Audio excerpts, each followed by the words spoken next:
열정적이고 박진감 넘치는 이 목사님의 목소리를 듣는 거는 큰 축복이네요. 네. 어떤 분 괴로우신 분 계실까요? 아주 그때나 지금이나 다들 세월만 흘렀지 변함이 없는 것 같습니다. 그리고 제가 교회에 딱 들어오는 순간 너무 은혜를 받았습니다. 왜냐하면 이 찬양하시는 분들과 또 찬양하는 이 성도님들을 바라볼 때 제가 너무 은혜를 받았어요. 그래서 교회를 위하여서 잠시 기도를 하는데 내가 너에게 은혜를 주려고 보냈다 이렇게 또 주님께서 말씀하시는 것 같아서 제가 오히려 계속 은혜를 받고 있었습니다. 그리고 몇 가지 물건을 가져오느라고 목사님께 청년들 좀 내려와서 증정 가져가게 하자 그랬더니 청년이 없다 그랬는데 제가 다시 보니까 교인들 전체가 다 청년이시네요. 네. 제 머리가 이렇게 하얗다고 요즘 이렇게 경로석에도 저한테 자리를 양보하시는 분들도 계세요. 근데 서로 쳐다보고 저 사람이 더 나이가 많을까 내가 많을까 막 이렇게 고민하시는 할아버지들 할머니들을 봅니다. 근데 저는 머리만 휘었지 아직 청년입니다. 안 그러세요? 최근에 제가 한 분을 만났는데 그분이 제가 이제 올해 만 60이 되는 해예요. 저의 인생에 있어서 제가 선교사로 시작했을 때는 이미 은퇴를 해가지고 다른 일을 하고 있어야 됐었어요. 근데 여전히 선교의 현장을 누비고 다니고 있는 걸 보면은 이제 나이는 소용이 없어졌어요. 이전에 스케줄 선교사들이 은퇴 후에 무엇을 할 것인가 이런 라이프 스케줄을 세웠던 것은 다 휴지조각이에요. 근데 최근에 한 분 만나는데 그 집사님이 요즘은 곱하기 마이너스 곱하기 얼마를 해야 된다고 해서 막 계산을 하더니 선교사님 40대 초반이시네요. 그것으로 계산한 요즘은 계산을 그렇게 해야만 된다 그런다. 그래서 한 20을 빼야지 자기 본 나이가 되는 것 같습니다. 그런 의미에서 보면 오늘 이 넘치는 은혜교회 성도님들 한 분 한 분 이렇게 내려다보고 있는데요. 다 청년이십니다. 아멘. 믿으셔야 돼요. 네. 나는 아직 청년이다. 주님의 부르심을 받고 주님의 일을 하기에는 늦은 나이라는 건 없습니다. 어느 날 목사님이 나가실 수도 있는 일이 일어날 수도 있어요. 주님이 저를 오늘 이 교회에 보내주셔서 너무 감사합니다. 그리고 너무 반가운 우리 10대들도 이렇게 있어서 특별히 예배에 이렇게 함께 같이 있어서 너무 감사하고 휴대폰을 보더라도 말씀을 듣는 것이 중요합니다. 어쨌든 말씀을 듣는 자리에 있다는 동참하고 있다는 것에 대해서 특별히 여러분들을 축복합니다. 이번에 거기에 24년 이 새해에는 여러분들의 해가 되기를 바래요. 저는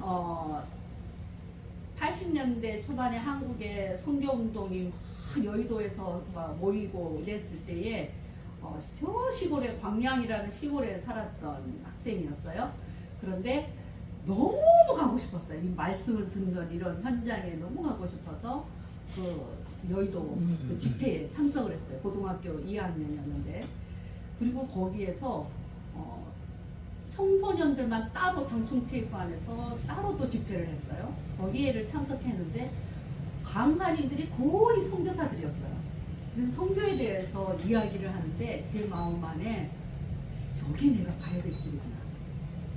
그 당시는 여자 목사를 없던 시절이에요. 여자 목사가. 그러니까 여자 목사는 이미 제쳐졌고 내가 마음껏 복음을 전할 수 있는 길은 저곳이구나.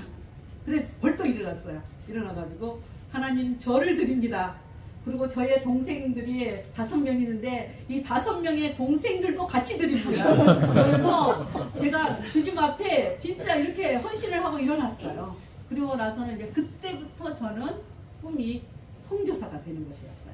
그래서 선교사가 돼야 되니까 신학교를 가야 되겠구나. 뭘 해야 되겠구나. 이렇게 하는데 제가 지금 이렇게 튼튼해졌지만 아주 허약하고 몸이 많이 아팠던 사람이에요. 그러니까 학교를 늦게 가게 됐어요. 또 학교도 5살이나 어린 동생들하고 저도 통신해서 공부를 했어요. 그리고 하나하나 선교를 위하여서 모든 게 이렇게 저는 준비가 됐어요. 20대는. 그리고 동생들도 한 명 한 명 헌신하기 시작을 했어요. 한 명 한 명. 그래 이제 밑으로 3명까지만 헌신을 했습니다. 그래서 저희는 자매들이 3명하고 형제 남동생 1명 이렇게 4명이 선교사로 활동하고 있어요. 그러면 다른 형제들은 어떻게 되나? 저희가 사남사녀예요. 사남사녀니까 절반은 그래도 헌신하게 됐고 나머지 또 4명은 후원 선교사들로 동역을 하고 있어요. 다 선교사라고 저는 믿습니다. 선교사를 나눌 수는 없어요. 그 마음 안에 이렇게 선교주의 레벨을 규칙적으로 드리는 넘치는 은혜교회 모든 우리 성도님들은 선교사 타이틀을 받으셔야 됩니다. 이미 다 가지고 계신 거예요. 저는 오늘 또 다른 어떤 이야기를 하기보다도 여러분들을 격려하고 그리고 지속으로 계속해서 이것을 다음 세대들에게 넘겨줄 수 있도록 우리 목사님 말씀하신 대로 우리가 감당할 수 있는 것을 우리가 감당하고 여기에 와 있는 우리 이 10대들이 이 청년들이 엄청 소중한 거예요. 저들에게 이 봉화의 봉을 또 옮겨줘야 되기 때문에 그래서 만날 때마다 축복해줘야 되고 안아줘야 되고 간식도 사줘야 되고 계속 해야 됩니다. 저도 선교사지만 저의 생활비의 대부분은 청년들을 먹이는 여기에 식비가 꽤 많이 들어갑니다. 은근히 들어갑니다. 그런데 하나님께서는 그런 일을 기뻐하신다는 것을 알게 됐어요. 저는 오늘 본문이 높은 부르심을 성취하는 삶이라고 이 말씀을 잡았는데요. 그냥 먼저 하나 얼른 봐버리고 올릴까요? 예, 제가 우리 단체가 제가 지금 일하고 있는 데가 무엇인가 일단 설명하겠지만 짧게 소개를 좀 하고 넘어가도록 하겠습니다. 저기 좀 네. 그 밑에 아니 그 밑에. 밑에. 예, 그냥 한번 이거는 클릭해 주세요. 클릭하면 영상이 나와요. 아니 클릭. 밑으로 하면 돼요. 밑으로 내려오시면은 저랑 나랑 그분이랑 해. 그냥 그러면 그건 넘길게요. 네. 저는 현재 에메지넷이라는 선교 단체를 이제 대표로서 섬기고 있습니다. 그래서 에메지넷의 이 이름은 그냥 앞에 자만 따면 너무 쉬워요. 매그넷이라는 단어예요. 자석이라는 뜻입니다. 자석이라는 뜻이어서 그냥 이렇게 주님께서 함께 연합할 수 있도록 붙여주신 동역자들이 함께 같이 동역한다 이렇게 생각하시면 되는데 선교사들과 이제 엔젤스는 후원자들이에요. 선교사들과 후원자들이 함께 하나님의 나라를 위해서 하나님의 영광을 위하여서 협력하는 네트워크하는 그런 단체입니다. 그리고 이제 저희의 주요 사역은 첫 번째가 기도입니다. 함께 선교가 이루어지도록 선교사들을 위하여서 선교지를 위하여서 선교와 관련되어진 모든 이슈들을 가지고 뉴스들을 가지고 함께 먼저 기도하는 일이 저희들의 하는 일이고요. 두 번째는 이제 선교사들이 나를 파송해 주세요. 저를 좀 케어하고 돌봐주세요. 그래서 그러한 선교사들을 파송하고 케어하고 돌보는 이러한 일들이 일어나고요. 그리고 이제 선교사들이 저희 소속 선교사와 네트워크 선교사님들이 계세요. 이 네트워크 되어져 있는 많은 선교사님들과 함께 같이 협력하고 또 필요한 물자들을 보내고 돕는 이런 일들을 하고 있고요. 그리고 이제 후원 네트워크를 형성해가지고 많은 후원자들이 함께 일어나서 선교하는 일에 동참하도록 하는 일을 하고 있습니다. 이제 그냥 이거는 하나하나 넘어가면 돼요. 저희가 이렇게 소그룹으로 계속해서 모여서 기도회를 하고 있고 그리고 바자를 저희는 10여 년 넘게 바자를 하고 있습니다. 골목 바자를 하고 있어요. 그래서 저희한테 자리를 내어주시는 동역자들이 있어서 그 앞에서 길거리 바자를 하기도 합니다. 가장 제일 어려웠던 거는 미수쌤이랑 제가 했던 바자 중에 제일 어려웠던 거는 한겨울에 네팔을 가기 위하여서 선교 기금을 마련하기 위해서 붕어빵. 물고기. 붕어빵을 구웠는데 정말 수고에 비하여서 수입이 너무 적었어요. 우리의 예상보다도 너무 추웠어요. 발이 시려워가지고 다시는 하고 싶지 않아요. 근데 저희가 이제 이런 여기 이분이 김미숙 쌤입니다.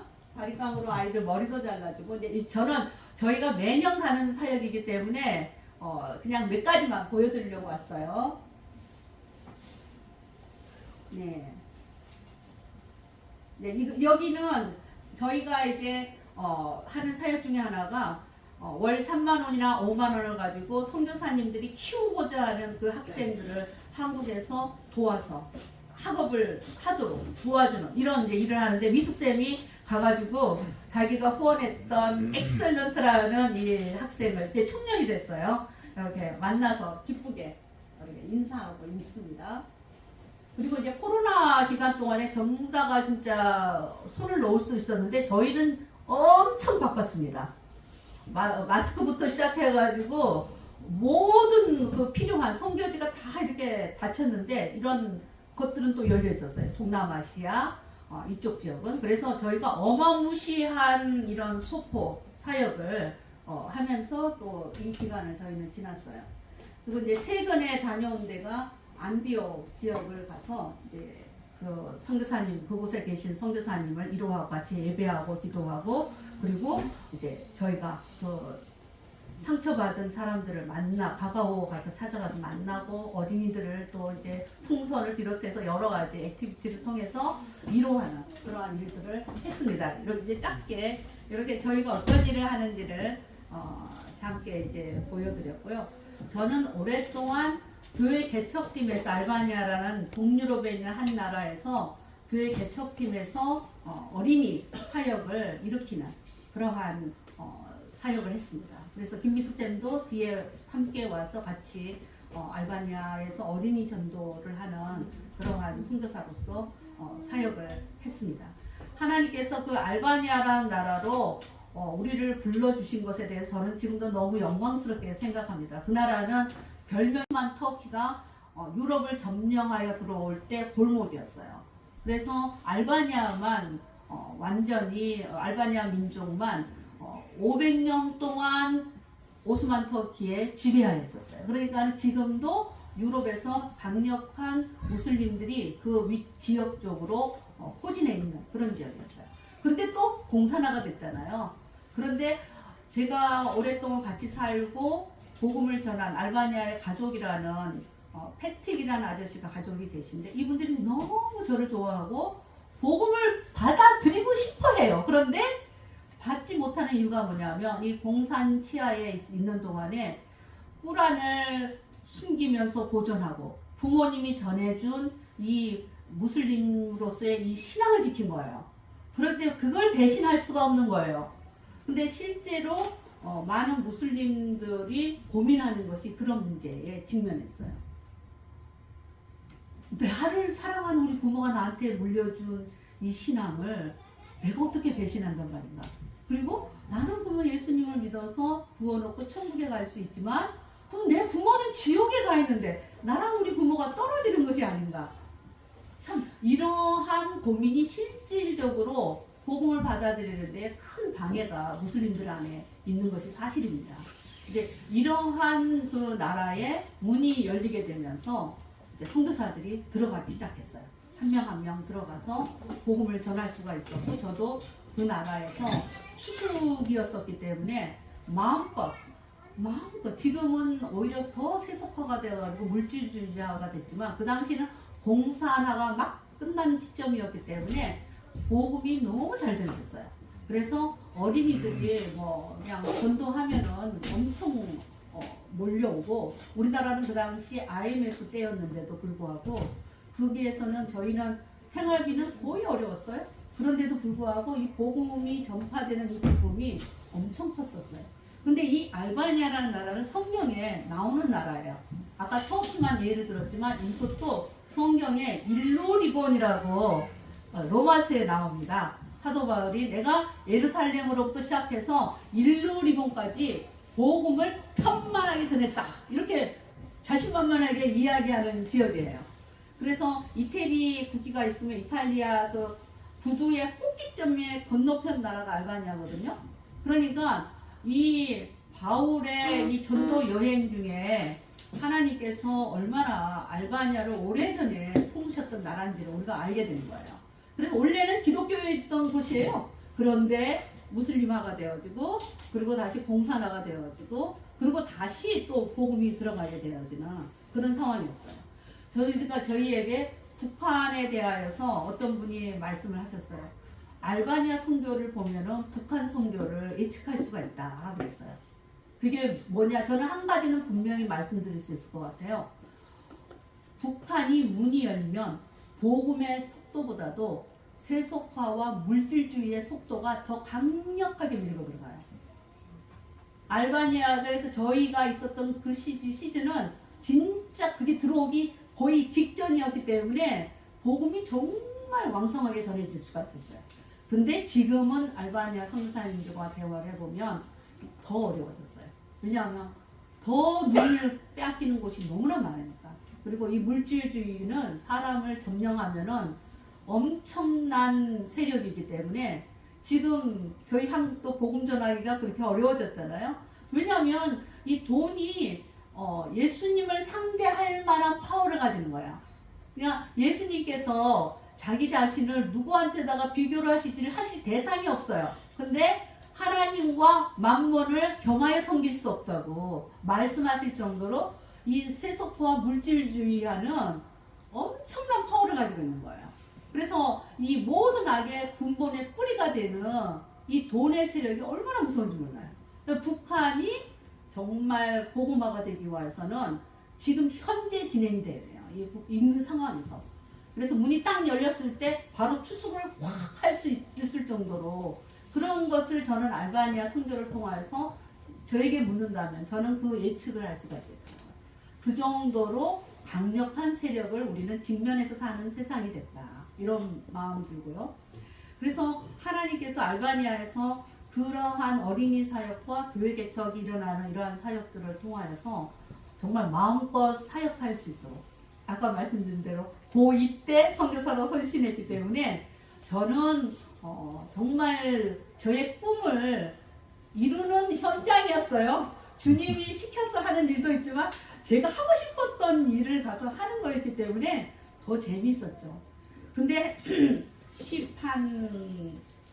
5, 6년 전에 주님이 갑자기 이제 너 한국에서 사역을 하라 이러니까 제가 너무 미치겠는 거예요. 정말 이렇게 표현하면 죄송한데 너무 괴로운 거예요. 선교지로 이렇게 나가야만이 되는 사람을 한국에서 일을 하라고 하니까 너무 괴로워가지고 하나님께 계속해서 물었지만 주님이 이 에메지넷이라는 이 단체를 이끄셨어요. 하나하나. 그 과정은 지금 이 시간에 다 드릴 수 있는 상황이 아닌데 제가 너무너무 선교지로 가고 싶어 하니까 하나님께서 너는 이 일을 좀 해야 돼 라고 그러고 아주 강권적인 사인들과 역사로 저를 12년 전에 이렇게 이끄셨어요. 그래서 이 일을 시작하게 되었고요.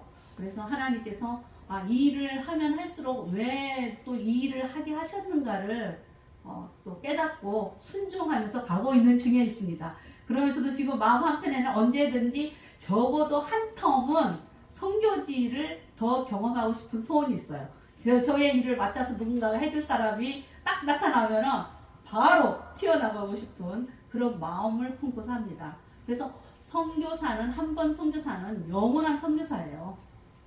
그 사람이 몸이 어디에 있든지 간에 선교는 선교예요. 여러분들도 지금 직장으로, 가정으로 또는 교회 사역으로 어디로 부름을 받았든지 간에 그 모든 일은 결론은 선교 이렇게 결론이 내야 돼요.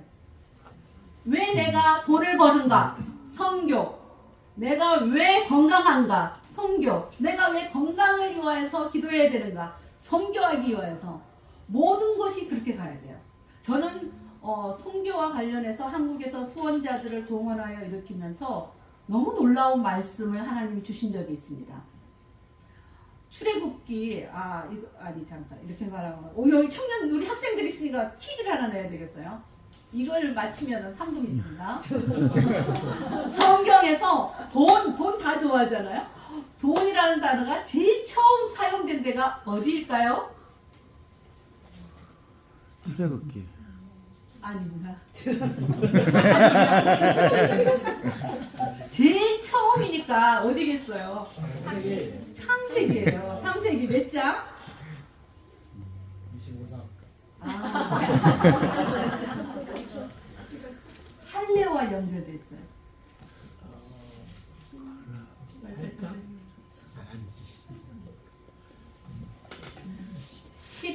17장입니다.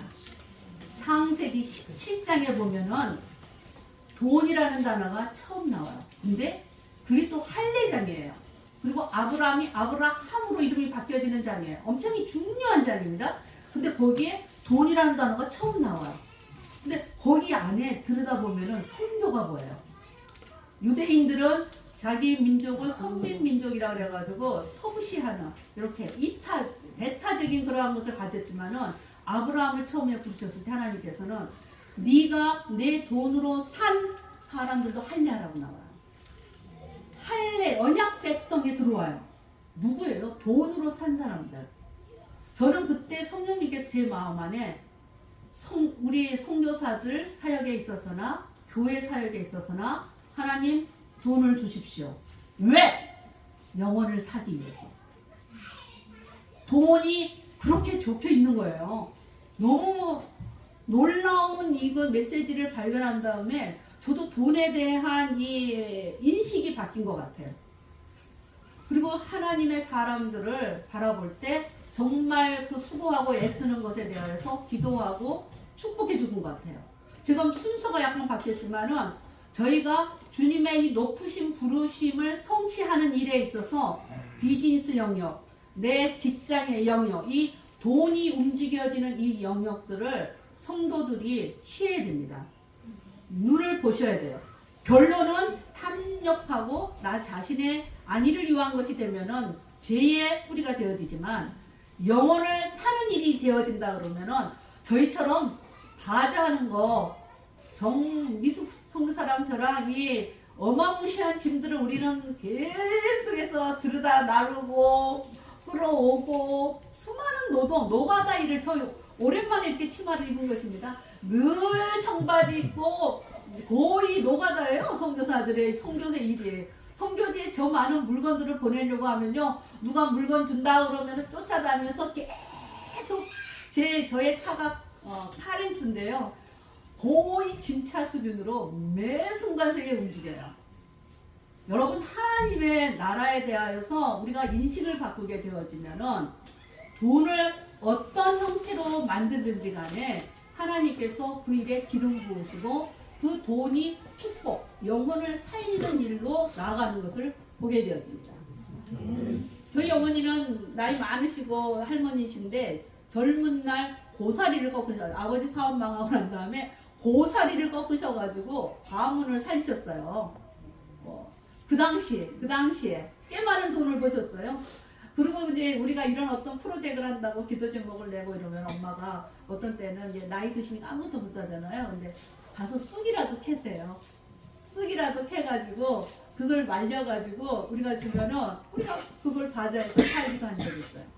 아무도 하나님의 나라가 왕성하게 되는 데 있어서 못한다는 말을 할 수가 없는 거예요. 내가 나이 들어서, 내가 아파서 못한다는 말을 할 수가 없습니다. 하나님이 부르신 이 높은 부르심을 성취하기 위해서는 저희의 마음에 제일 중요한 게 오늘 이 메시지예요. 내가 속히 오리라. 예수님이 오신다는 보장이 없는데 우리가 하는 일이 이런 의미가 없으면 도대체 다 헛되죠. 사도 바울처럼 진짜 부활이 없다면 우리 이 믿음이 이렇게 헛되다. 얼마나 기가 막히는 일이에요. 우리 모두 수고하는 일이. 근데 내가 속히 올 것이고 나는 너희가 행한 대로 복을 줄 것이다. 저희 복음주의 라인에서는 저희는 행위의 종교가 아닙니다. 저희는 하나님을 믿는 일 그 자체가 주님을 기쁘시게 하는 거예요. 그런데 성경에서는 행위에 대해서도 말씀하세요. 그거는 구원과 연결되어지는 게 아니라 주님 앞에 섰을 때 주님이 주시는 칭찬의 면류관과 관련되어 있어요. 그거는 상하고 관련되어 있어요. 구원이 아니라. 근데 겨우 얻는 구원이 아니라 내가 주님 앞에 갔을 때 그 받을 상을 바라보고 하는 거예요. 얼마나 신납니까? 그 상은 우리가 생각하는 것처럼 쪼잔하지 않을 거란 말이에요. 제가 어느 정도로 이 기도에 대해서 중요시 여기냐면은요, 알바니아에 가가지고 막 제가 말씀드렸잖아요. 추수가 막 어린이들 모임하면 어린이들이 막 몰려오고 복음 전하고 막 너무 막 재밌었어요. 막 이렇게. 근데 어느 날 OM 선교회라는 미국의 큰 선교단체가 있어요. 주로 배를 타고 다니면서 이렇게 선교하는, 우리나라에도 초창기 때 오염 선교사들이 많이 나갔습니다. 근데 이 선교를 만드신 조지 보우라는 선교사님이 알바니아에 방문하신 거예요. 그러니까 이제 그 알바니아에 와 있는 초창기의 모든 선교사들과 현지 지도자들이 이제 큰 예배당을 빌려가지고 모임을 했어요. 근데 이 조지 보우라는 이 선교사님은 옷에다가 전 세계 지도를 이렇게 프린트 되어져 있는 옷을 입고 다니세요. 평생을. 지금 돌아가셨지만 엄청난 선교사들을 불러일으키고 선교 운동을 하셨던 분이에요. 근데 이분이 이제 이렇게 소개를 받고 강당 위에 이렇게 딱 와서 청중들을 이렇게 내려다 보셨어요. 근데 갑자기 닭똥 같은 눈물을 흘리시면서 우시기 시작하더니 이제는 이게 눈물이 아니라 막 대성통곡을 하시는 거예요. 그래서 여기서 이렇게 저희 모두 다 숙연해가지고 분명히 성령의 감동이긴 할 것 같아요. 슬퍼서 우시는 건 아니고 예, 울음을 다 그치시고 난 다음에 간증을 하셨어요. 이 알바니아라는 나라가 45년 동안 철통 같은 이 공산당 지하에서 선교사들을 보낼 수도 없고 들어갈 수도 없고 복음을 전할 수가 없어서 이분들이 이 이탈리아와 이 알바니아 사이가 아드리아 해안이거든요.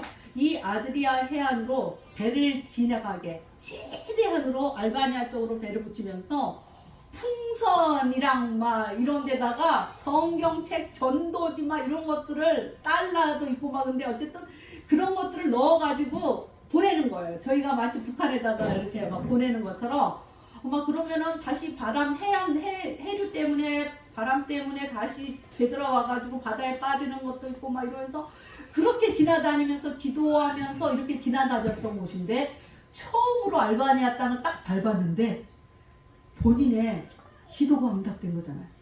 선교사를 들여보내고 싶어서 그 몸부림을 치면서 수십 년간 기도했는데 거기에 선교사들이 쫙 앉아있고 현지 지도자들이 쫙 앉아있으니까 이분이 그 감동에 의하여서 그렇게 우신 거였어요. 근데 저는 그날 제 마음에 너무 부끄러웠어요. 저는 알바니아라는 나라를 전혀 몰랐어요. 선교사로 막 가고 싶어 해가지고 여러 나라를 놓고 기도했지만 알바니아라는 나라는 제 사전에 없었어요. 근데 하나님이 어쨌든 이렇게 저렇게 움직이셔가지고 제가 그 나라로 이렇게 뚝 가게 됐는데 제가 여기 와 있는 거는 저분의 기도 응답으로 내가 여기 와 있구나. 지금 이렇게 복음을 전하고 열매를 거두는 이 모든 거는 저분들, 기도하신 저분들 때문에 이게 일어나는 거구나. 저가 그때요, 이 어깨가 완전히 낮아졌어요. 아무것도 내 것이 아니다. 이거는 저 기도하신 저분들의 것이지 내 것이 아니다. 제가 알바니아를 그래서 떠나고 난 다음에도 알바니아에서 사역만 엄청 잘했어요. 막 이렇게 별로 자랑하게 되지 않더라고요. 전부 다 기도하신 분들, 기도하신 그 분들의 열매구나. 그걸 제가 그날 드디어 선교사로 거듭난 날이었어요. 나는 그 기도를 힘입어서 나는 순종한 것밖에 칭찬받을 게 없지. 저것이 정말 하나님의 은혜구나. 알바니아에 내란이 일어나가지고 제 옆에 막 춤추고 다니고 사람들이 고 나라가 막 난리가 나서 저희는 미군 완전히 그 전투 헬기를 타고 탈출했거든요. 군인들이 저희 이야기들은 엄청 흥미로워해요. 본인들은 절대 경험해보지 못한 일을 저는 경험했으니까. 근데 그 난리를 겪으면서 알바니아에서도 계속해서 우리가 사역을 하고 그리고 모든 것을 했었어요.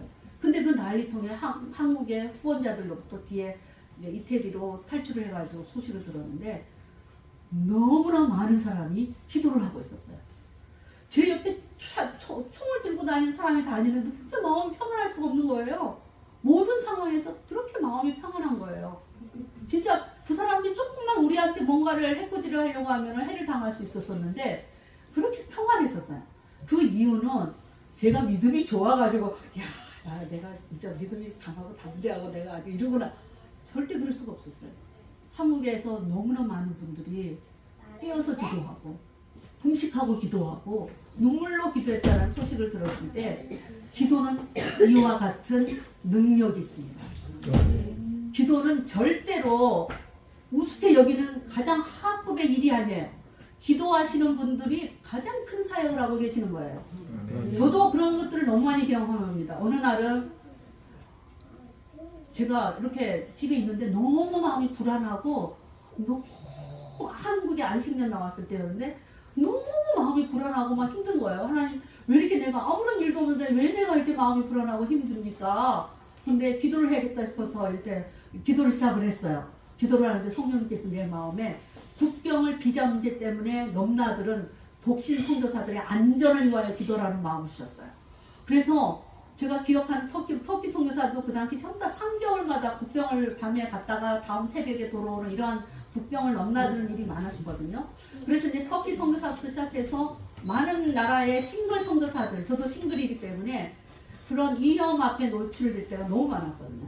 그래서 그걸 간절히 막 평안해질 때까지 기도를 했어요. 천군 천사들 동원해 주셔서 보호해 주시고 악한 자들의 눈을 멀게 해 주시고 막 이렇게 이제 기도를 했었어요.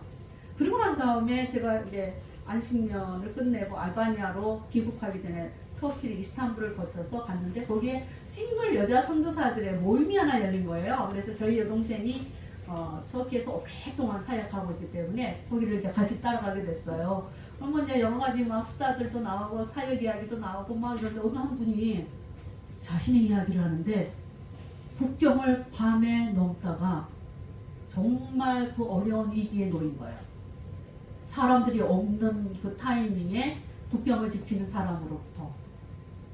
근데 너무 위기 상황이었고 어려운 상황이었는데 갑자기 다른 돌발 사건이 터지면서 그들이 거기로 몰려감으로 자기가 보호를 받은 이야기를 막 나누는 거예요.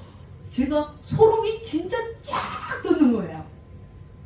하나님은 우리에게 기도로서 그 먼 원거리의 사건이 통제되게 하시는 분이에요.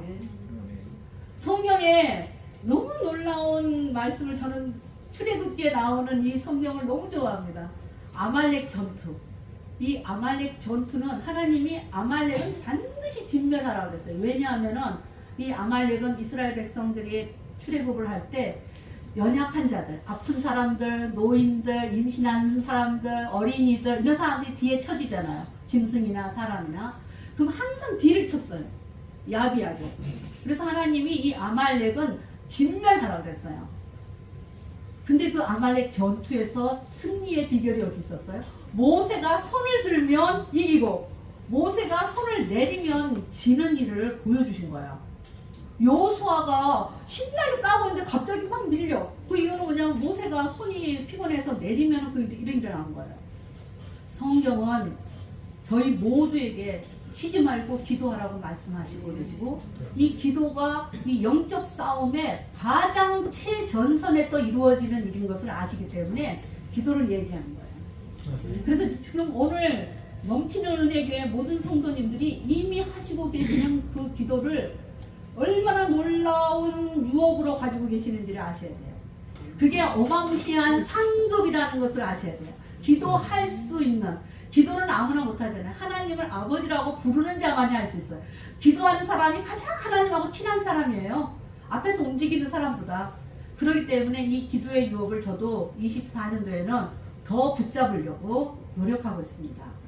이 기도만이 선교의 실제적인 현장을 움직일 수 있기 때문에 저도 노가다를 너무 오랫동안 하다 보니까 이 노가다가 익숙해져가지고 기도하는 시간보다도 여기에 너무 내 시간을 많이 뺏기는 일이 너무 많았어요.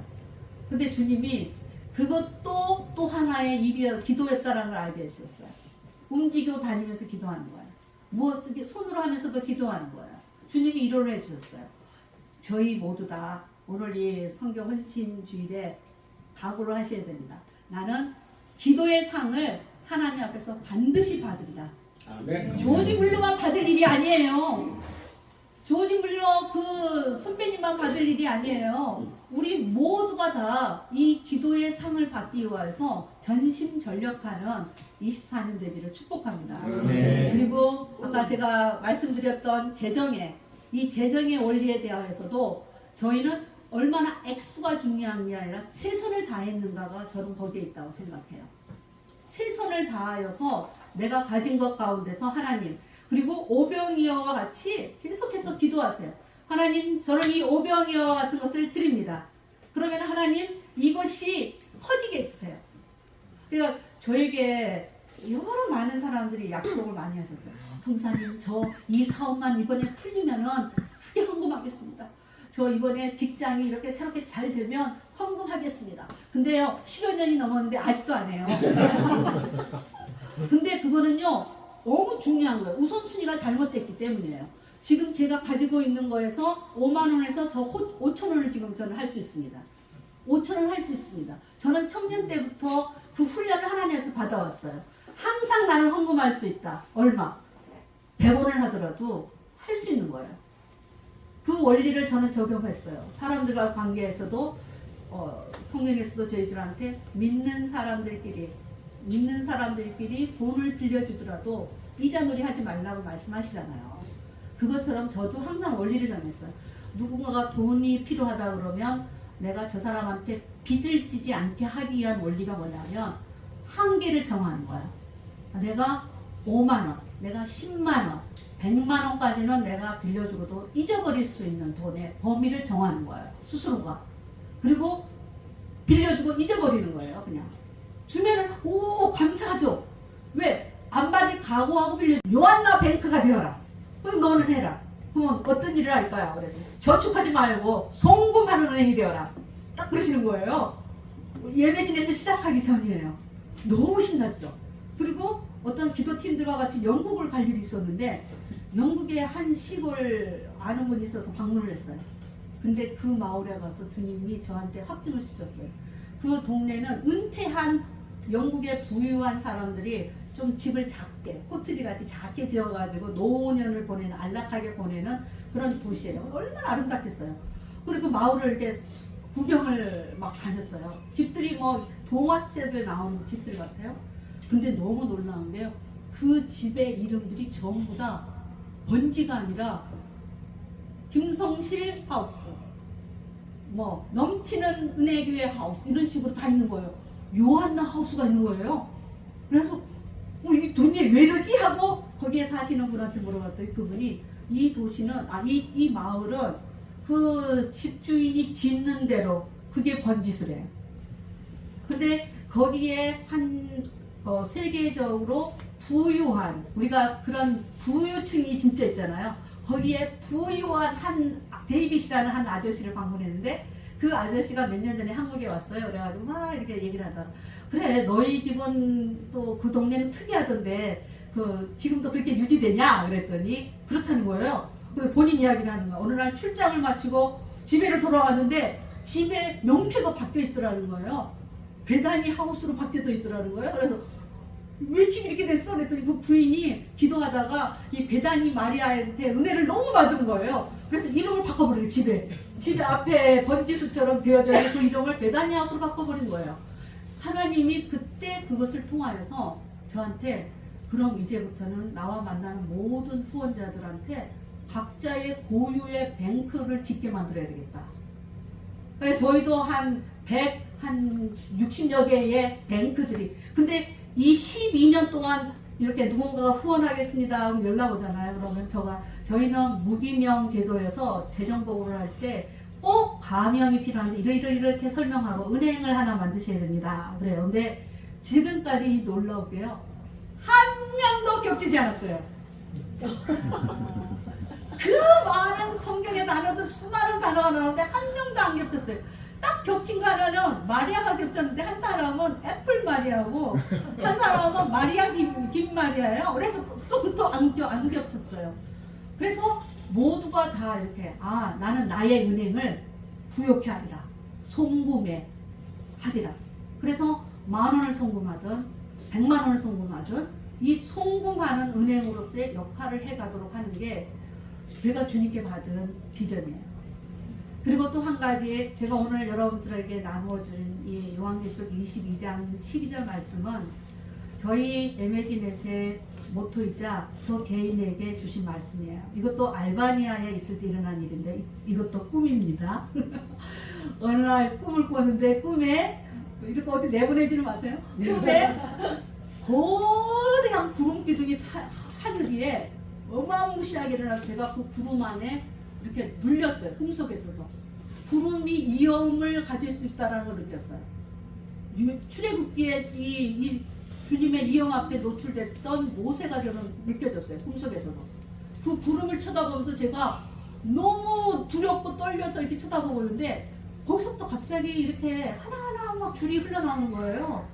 막 밑에 5줄이 흘러나오는데 제가 어디서 알았냐면 영어가 흘러나올 때 알았어요. 중국어도 있고 막 여러 가지 언어들이 있었는데 5개의 언어가 막 이렇게 문표처럼 막 흘러나오는 거예요. 근데 거기에 영어를 보고서 오, 저 말씀이구나 그랬더니 제일 위에 한국말로 쫙 이 말씀이 흘러나오는 거예요. 보라 내가 속히 오리. 내가 줄 상이 있어. 제가 그것을 얼마나 오래전에 꼽겠어요. 제가 주님 앞에서 저는 그것을 마음으로 받았어요. 주님이 오시는구나. 주님이 오시는 거 확실하구나. 그런데 오실 때 빈손으로 오시지 않고 상을 가지고 오시는구나. 이 상을 가지고 오시는 예수님 앞에 나 제대로 살 수 있게 도와주세요. 이것이 저의 기도의 제목입니다.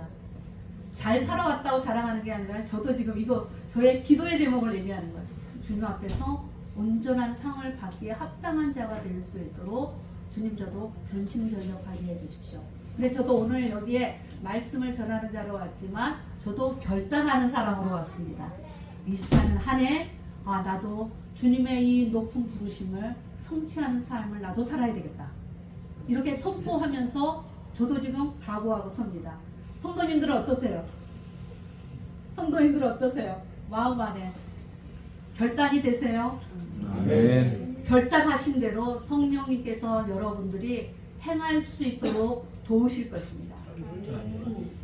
도우시는 성령님, 보혜사 성령님께서 여러분들에게 지혜를 함께 하시고 능력을 함께 하시고 건강도 함께 하시고 하늘의 재정을 얻을 능도 함께 하시고 하실 것입니다. 그래서 아까 목사님 올 한 해 넘치는 은혜의 교회가 부흥케 되게 해주십시오 이렇게 아까 기도하셨는데 저는 그거 기도하실 때 아멘 했습니다. 그 기도대로 응답되어지게 되기를 축복합니다. 아멘. 주님은 우리가 구하는 것보다도 넘치게 하시는 분이시기 때문입니다. 아멘. 마지막으로 여러분들에게 부탁을 드립니다. 이러한 영적인 일에 우리가 반응을 하고 우리가 움직이려고 하면은요, 사단도 그의 어둠의 졸개들도 쟤 잠자고 있었는데 왜 쟤 일어나지? 왜 쟤가 움직이려고 하지? 전략을 다시 세워야 되겠어. 이렇게 같이 텐션이 올라가는 거예요.